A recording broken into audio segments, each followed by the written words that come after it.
Tasty ആയിട്ടുള്ള കൊഴുക്കട്ടൻ്റെ recipe ആയിട്ടാണ് ഞാൻ വന്നിട്ടുള്ളത്.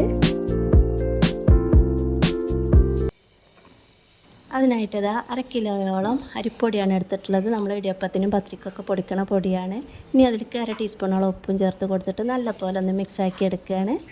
ഇത് നല്ലപോലെ മിക്സാക്കി വരുമ്പോഴേക്കും നമുക്ക് ഇതിലേക്ക് 1 കപ്പ് വെള്ളം അതുപോലെ തിളപ്പിക്കാനായിട്ട് വെച്ചിട്ടുണ്ടായിരുന്നു. നല്ലപോലെ തിളച്ച് വന്നിട്ടുണ്ട് കേട്ടോ.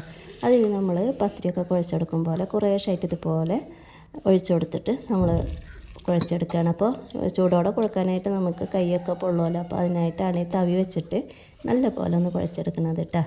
അപ്പോൾ വെള്ളം ഒന്ന് ഒരുമിച്ച് ഒഴിച്ച് കൊടുക്കരുത്, അപ്പോൾ നമുക്ക് വെള്ളം കൂടിപ്പോവും. അപ്പോൾ കുറേശ്ശായിട്ട് ഇതുപോലെ ഒഴിച്ചു കൊടുത്തിട്ട് നമ്മൾ മരത്തിൻ്റെ തവിയോ അല്ലെങ്കിൽ ഒരു സ്പൂണോ വെച്ചിട്ട് ഇതുപോലെ നല്ല പോലെ ഒന്ന് മിക്സാക്കി എടുക്കണം. ഇനി ഇതിലേക്ക് നമ്മളൊരു ടേബിൾ സ്പൂണോളം വെളിച്ചെണ്ണയാണ് ഒഴിച്ചു കൊടുക്കുന്നത്. ഇപ്പോഴേക്കും ഇതാ നമ്മളൊരു 4 ശർക്കരയോളം പാകത്തിന് വെള്ളം വെച്ചിട്ട് ഉരുക്കാൻ വെച്ചിട്ടുണ്ടായിരുന്നു. അത് നല്ല പോലെ തിളച്ചിട്ടുണ്ട്. ഇനി നമുക്ക് ഗ്യാസ് ഓഫ് ചെയ്യാം. ഇനി ഇതാ നമ്മുടെ അരിപ്പൊടി ഇതുപോലെ കൈ വെച്ചിട്ട് നല്ല പോലെ ഒന്ന് കുഴച്ചെടുക്കണം കേട്ടോ. എത്ര സ്പൂൺ വെച്ചിട്ട് കുഴച്ചാലും നമുക്ക് കറക്റ്റായിട്ട് കിട്ടില്ല. അപ്പോൾ ചൂടുണ്ടെങ്കിലും കുറേശ്ശായിട്ട് നമ്മളിതുപോലെ കുഴച്ചെടുത്താൽ നല്ല സോഫ്റ്റായിട്ട് കിട്ടും കേട്ടോ.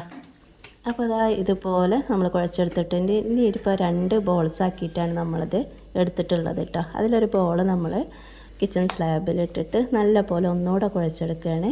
അപ്പോൾ അതാ കയ്യിലൊന്നും ഒട്ടിപ്പിടിക്കാതിരിക്കാൻ വേണ്ടിയിട്ട് എണ്ണയാക്കിയിട്ടാണ് നമ്മളിതുപോലെ റോളാക്കി എടുത്തിട്ടുള്ളത്. ഇനി ഇതൊരു കത്തി വെച്ചിട്ട് ഇതുപോലെ ഒന്ന് കട്ടാക്കി എടുക്കുകയാണ്. അപ്പോൾ വളരെ സിമ്പിളായിട്ട് നമുക്ക് ഉണ്ടാക്കിയെടുക്കാൻ പറ്റിയ നല്ല ടേസ്റ്റി ആയിട്ടുള്ളൊരു സ്നാക്സിൻ്റെ റെസിപ്പി തന്നെയാണ്. തീർച്ചയായും എല്ലാവരും ട്രൈ ആക്കി നോക്കണം. അപ്പോൾ ഓരോന്നായിട്ട് നമ്മളിതുപോലെ ബോൾസ് ആക്കിയിട്ട് എടുത്തിട്ടുണ്ട്.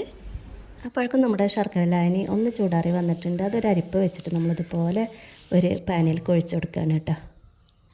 ഇനി ഇത് നമുക്ക് ഗ്യാസിൽ വെച്ചിട്ട് നല്ല പോലെ ഒന്ന് തിളപ്പിച്ചെടുക്കണം. അപ്പോഴേക്കും നമ്മുടെ അടുത്ത ബോളും ഇതുപോലെ റോളാക്കി വെച്ചിട്ടുണ്ടായിരുന്നു. അതും കട്ടാക്കി എടുക്കുകയാണ്. അതിനുശേഷം നമ്മൾ ആദ്യം ചെയ്തതുപോലെ തന്നെ കയ്യിൽ വെച്ചിട്ടോ സിങ്കിൽ വെച്ചിട്ടോ ഒക്കെ അതുപോലെ ബോളാക്കിയിട്ട് എടുക്കുക.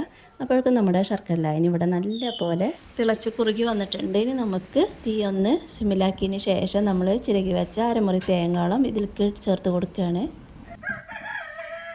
അതിനുശേഷം നല്ല പോലെ ഒന്ന് മിക്സാക്കി എടുക്കുകയാണ്.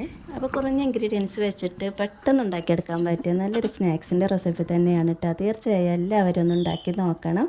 ഇനി ഇതിലേക്ക് നമ്മൾ ഒരു പിഞ്ച് ഉപ്പും 4 ഏലക്കയും പൊടിച്ചിട്ട് ഇതുപോലെ ഒന്ന് ചേർത്ത് കൊടുക്കുകയാണ്.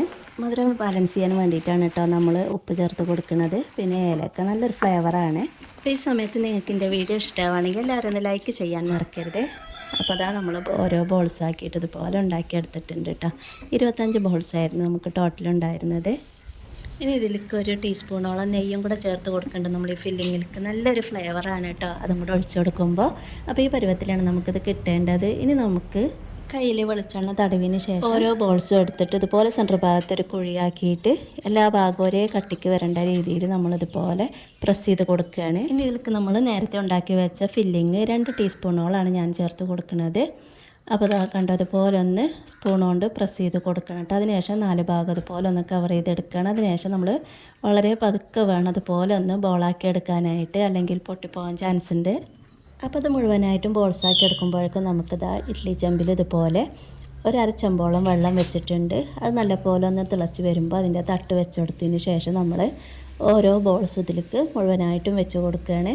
മുഴുവനായും വെച്ച് കൊടുത്തതിന് ശേഷം നമ്മൾ ഒരു 2 മിനിറ്റിന് ശേഷം ഇതുപോലെ നടച്ച് വെക്കുകയാണ്. അതിനുശേഷം ഒരു 10-15 മിനിറ്റോളം ആകുമ്പോൾ നമുക്ക് നല്ല പോലെ ഇതുപോലെ ആവി വരാൻ തുടങ്ങും. അതോടുകൂടെ നമുക്ക് കറക്റ്റായിട്ട് വേവായിട്ടുണ്ടാവും. അപ്പോൾ ആവിയൊന്നും കയ്യിലടിക്കാതെ സാവധാനം ഇതുപോലെ അടപ്പെടുത്ത് മാറ്റിയതിന് ശേഷം ഇതാക്കണ്ട നല്ല പോലെ ആവി വരുന്നുണ്ട്. അപ്പോൾ നമ്മുടെ കൊഴുക്കട്ട അവിടെ റെഡി ആയിട്ടുണ്ട്. ഒന്ന് പോലും പൊട്ടിപ്പോവാതെ മുഴുവനായിട്ട് നമുക്ക് നല്ല പോലെ കിട്ടിയിട്ടുണ്ട് കേട്ടോ. അപ്പോൾ ഇത്രയേ ഉള്ളൂ. വളരെ ടേസ്റ്റി ആയിട്ടുള്ള നമ്മുടെ കൊഴുക്കട്ട അതാ ആവി പറക്കുന്ന രീതിയിൽ ഇവിടെ റെഡി ആയിട്ടുണ്ട്. അപ്പോൾ ചൂടോടെ കഴിക്കാനായിട്ട് നല്ല ടേസ്റ്റാണ് കേട്ടോ. അപ്പോൾ നമ്മൾ മുഴുവനായിട്ടും നമ്മൾ ഈ തട്ടിലേക്ക് മാറ്റിയെടുക്കുകയാണ്. വീഡിയോ ഇഷ്ടമായിട്ടുണ്ടെങ്കിൽ എല്ലാവരും ലൈക്ക് ചെയ്യാനും സബ്സ്ക്രൈബ് ചെയ്ത് സപ്പോർട്ട് ചെയ്യാനും വീഡിയോ റിലേറ്റഡ് ആയിട്ടുള്ള കമൻറ്റ് രേഖപ്പെടുത്താനും മറക്കരുത്. അടുത്തൊരു വീഡിയോയിൽ കാണാം. അതുവരെ എല്ലാ കൂട്ടുകാർക്കും അസ്സലാമു അലൈക്കും.